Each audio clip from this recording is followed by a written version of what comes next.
Hey everyone, Trucker John here, coming to you live from the sleeper berth of my truck. We are rolling down the freeway. We're in Ohio right now. That's why I'm kind of bouncing and moving around. Since I've started posting here on YouTube, I've received several really good questions.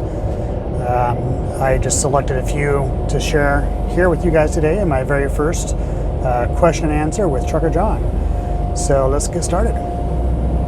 Okay, our very first question comes from Drex. Is it Drex? Drexel? I'm going to go with Drex. His question is Trucker John going to be your handle? Wait, are handles still a thing? So yes, Drex, handles are still a thing. He's referring to a name you call out over the CB. So yeah, my call out will be, my handle will be Trucker John. Several of my classmates have come up with their own. We've all given each other nicknames. Obviously mine is Trucker John because that's the name I had since I started this channel before I even went to orientation. Some of my classmates, we gave them names in class. They came up with their own names. So yeah, they're still a thing. As soon as I get a CB anyway. All right, question number 2 comes from Miss Monique, getting into trucking over 50. Hey Monique. So she asks, does the GPS you are using list upcoming trucker stops or rest areas automatically? So yes and no. If you're referring to the GPS that's installed in the truck on the Qualcomm, they give you designated fuel stops. So when you go into the app on the Qualcomm, it'll give you a list of every one of your stops for your entire trip. So as long as you follow those stops, basically it's going to route you stop by stop. So technically, yes, it will tell you to go. Sorry. So I was when you're recording live in a truck. So yeah, it's going to show you where you're going. As far as rest areas or anything off that list, the answer is no. There are several apps out there, and I'm going to do another video on certain apps that you can use, so stay tuned for that. Miss Monique. Next question comes from Big Dave. Big Dave says, that's crazy with the COM data card. Were you able to get it taken care of? Are you thinking about doing a live chat? So Big Dave, yes. Obviously my COM data card was, that issue was resolved. When I got to the Springfield terminal, they deactivated that card that had basically a fraudulent charge on it. They reissued me a new card, so I was good to go. Haven't had an issue since, so it was good. As far as doing a live chat, yes, I really would love to do a live chat. That'd be perfect for these type of things, so we can have a live question and answer. Unfortunately, using a cell phone, you have to have 1,000 subscribers, to my knowledge. You have to have 1,000 subscribers before you can do a live chat. Now, if you have a tablet or a laptop, I believe you can do a live chat. Or if you have like an Xbox and you're on YouTube recording games, I believe you could do a live feed. But if you use a cell phone, I believe you have to have 1,000 subscribers. I could be wrong, but when I tried doing signing in to do a live chat on my cell phone, that's what it said. My subscription isn't ready yet. I haven't tried my laptop yet, and the reason for that is internet connectivity. I'd have to hotspot through my phone to my laptop, and I'm just not capable of handling that kind of data, especially if it's going to be a long 1-hour live stream. There's no way my phone can handle that as far as internet connectivity. And with this constantly on the road like this, it's hard for me to stop somewhere that has Wi-Fi to connect and do it. So yes, I want to do it. I'm just going to have to wait until the opportunity is, perfect for us. So stay tuned. We're definitely going to get there soon. All right, question number 4 comes from Brian Baird. And Brian asked, did you test out on a manual? So no.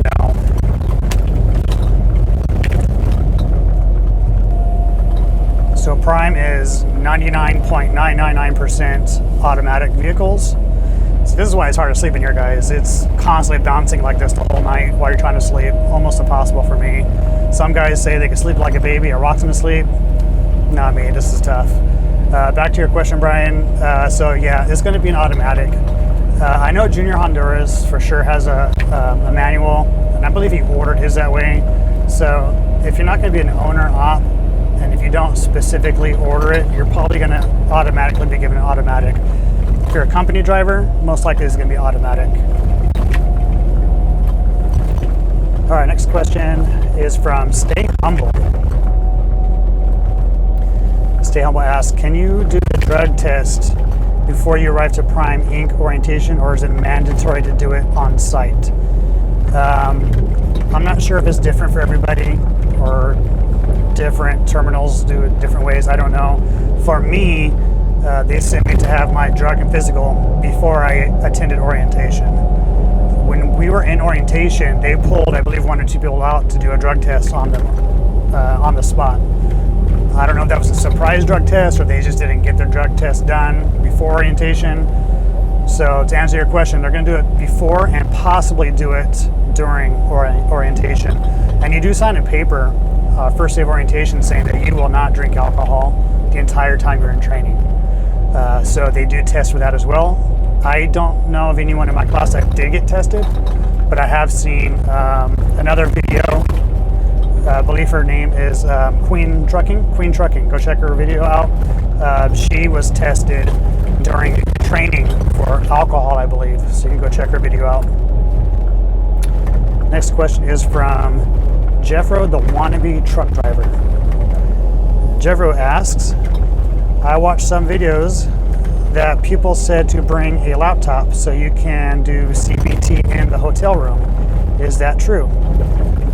Jeffro, I've seen those videos also, and from what I've spoken to some students in the Springfield terminal, and they were on quarantine, so they had to do computer training from the hotel. So I'm going to say yes, it is possible, but at the same time, when I did it, I don't remember seeing any kind of link or web address where I can go to so I can get it done outside of class. At the same time, I finished all of my CBT on day 1. I knocked them all out, so it wasn't really an issue for me, so I didn't even ask. So I would just ask when you get there if it's possible. If you're going to Springfield, or if you're going to be quarantined, most likely, yes, you're going to have to do it for the hotel room. Oh, and Jeffro, I have a question for you. Wannabe truck driver, if I'm not mistaken, you're going to go to class, you're going to go for your CDL if you haven't started already. So are you going to change your YouTube name? It's not going to be wannabe anymore? Just curious. Next question is from Junior Trucker, and he asked, do you know if you're going to lease or go company? So I live in California, and Prime will not hire lease or lease operators from the state of California. There's one other state, I want to say it's New Jersey, I could be wrong, but for sure California, Junior Trucker, I'm not allowed to be leased, so I will be going company. Now with that said, if I had the option, if I wanted to go lease, what I would do is I would do company for 1 year, or at least until I felt 100% confident with the business before I jumped into a lease. And once I was in a lease, I would then gain my experience as a lease operator before I jumped into an A-lease, which is the lease purchase. And that's the way, if you want to make money, that's probably the best route to go, is do the lease purchase. I'm probably going to hear a lot of negative things in the comments. A lot of people don't like it. It's really up to you. What kind of, it's not for everybody. What kind of business mindset are you going to be at? Again, it's not for everybody, and I'm not going to do it. I'm going to be company. Junior Truckers also, guys, one of like the 3 people that recognized me at the Springfield yard, made me feel like a little celebrity when I was walking through the halls there. What's up, Junior Trucker? Next question is from Ole Tab. Ole says, great video, Trucker John. Is this cushion worth the money? So Ole is referring to the purple seat cushion I purchased at the company store. I believe that was in my week 3 TNT video. So the short answer so far, Oli, is yes. I've had it for a little while now. When you're sitting for 5 to 10 hours, even though it's not consecutive, you're up and down sometimes. When you're sitting for a long period of time, that cushion definitely helped. My tailbone isn't as numb anymore. There's a few things I don't like about it. But if you guys want a full review on the purple seat cushion, go check out Eric at Driver Lineup. He did a full review on the purple seat cushion. I definitely like it. It's a little expensive. It's $100, guys, but I think it was worth it. Next question comes from Janelle. Janelle says, thanks for the info. I will be headed to Prime at the end of November. 2 questions. 1, does Prime reimburse for the rental car, both going to them and leaving them? So Janelle, yes. It's going to be on a case-by-case basis. I think it just depends on the situation. For me, well, I think for anybody, they're going to reimburse you getting to the terminal. That one is pretty 100% sure everyone gets reimbursed getting to the terminal. Due to COVID right now, it's not going to be by public transportation unless you want to do the 5-day quarantine. If you rent a car and get there on your own dime, they'll reimburse you for that. As far as going home, I think it depends on the availability of trainers. My trainer wasn't available for 1 week, so they sent me home for the 1 week. If your trainer is available in like 2 days and you're like, hey, I want to go home, they might not reimburse you for that rental because you didn't have to go home. Does that make sense? But so the short answer is yes, they will send you home. They will reimburse you going both ways, depending on what your case is. Then is the 50,000 miles still the solo driver requirement for TNT? As of today's date, which is November 3rd, the answer is yes. I'm going to be a solo driver, so I only have to do 50,000 miles of TNT. Now, I don't know if this is 100% accurate, what I'm about to say, so don't quote me on it. Ask it with your recruiter. But if you already have a CDL and you come to Prime Inc. and you have no experience, you just went through your own truck driving school, but you didn't get no behind the wheel experience. If you come to Prime, they won't make you do PSD.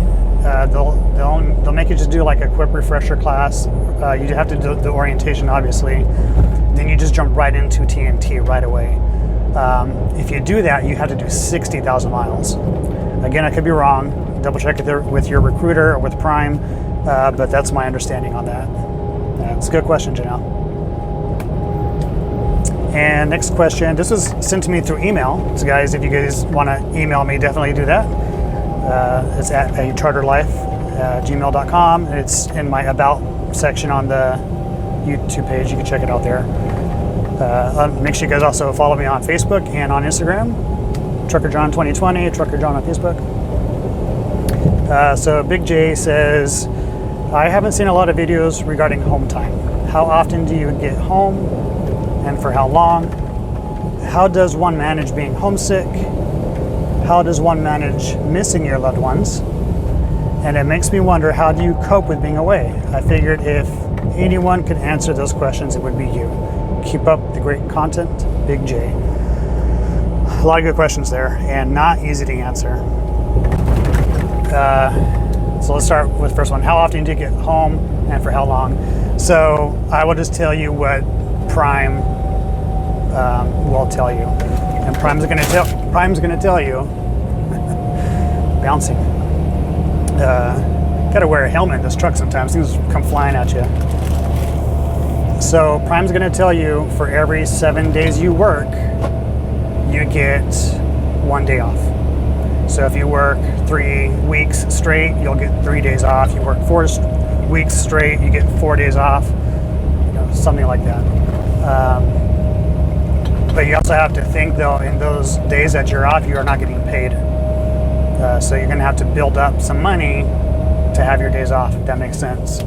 But that's how their day off, time off and day off structure works. How does one manage being homesick? Very difficult to say. I'm still very new at this. I'm still very homesick every day. I think about my family every second of the day. I think one thing that helps me get past that is communicating with them. I'm on the phone with them every day. I'm on Messenger with my kids, so it's a face-to-face conversation every day. Have a conversation, even if it's a text message. If you don't have time to call, because some days you are busy, you can't call, text message, something. Just keep that contact. Don't go a few days without talking to your family, because if that happens, you're going to be really homesick. On that third or fourth day, you'll be like, man, it's really going to hit you. And you don't want that on your mind while you're trying to control this huge, bouncy vehicle that weighs 80,000 pounds, right? Let's see. How does one manage missing your loved ones?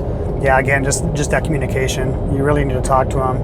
And before you even get into this, you need to make them understand this is more than just a job, it's a lifestyle. I talked to my family for a long time before I got into this.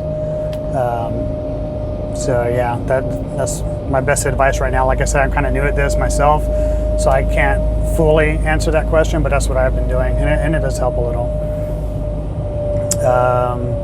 Then you asked, makes one wonder, how do you cope with being away? That's, again, that goes with the other questions. You just got to keep in contact with your family. But what I will say, which will go a little further, is when you are alone. Now I got a partner with me. I got my trainer, so I'm kind of like doing a team thing here. So I'm not alone. But when I'm driving and he's sleeping, there's a good 8 to 10 hours where I am alone. I'm in the driver's seat by myself, and if I'm doing the night shift, it's from 4 or 5 o'clock in the afternoon until 3 o'clock in the morning, if not later. 4 or 5 in the morning sometimes, depending how you do your breaks and things like that. That's a lot of time to be sitting and just thinking and contemplating and letting your mind play with you. You don't want to do that. You need to keep your mind active, whether it's thinking about your family, thinking about your goals, listening to music. Put one Bluetooth in your ear if you have that capability. Listen to music. Listen to some sort of audio. Sometimes music is, you listen to music for 3 or 4 hours, it gets boring. As much as I love music, so I'll listen to like comedy channels and just listen to people talking. That stimulates my brain a little better sometimes than just listening to music. So you need to distract yourself, basically. Not a good thing to say because you're driving. You don't want to distract yourself driving, but you know what I mean. You need to distract your brain from getting into that, digging too deep into that psyche and thinking about things you don't want to think about. It'll just screw you up. So you need to distract yourself from that and focus on what you're doing, which is driving the truck. Listening to some audio, listening to the music. Whatever you can do to, get your brain off anything that's negative. All right, guys. So those are 10 quick questions I wanted to share with everyone. Hopefully I could do more of these question and answers. It'd be great when I could do them live. But for now, this is how we're going to do it. So if you have any questions, please post them below here or in any of my videos. And who knows, maybe you'll be featured on my next question and answer with Trucker John. See you guys.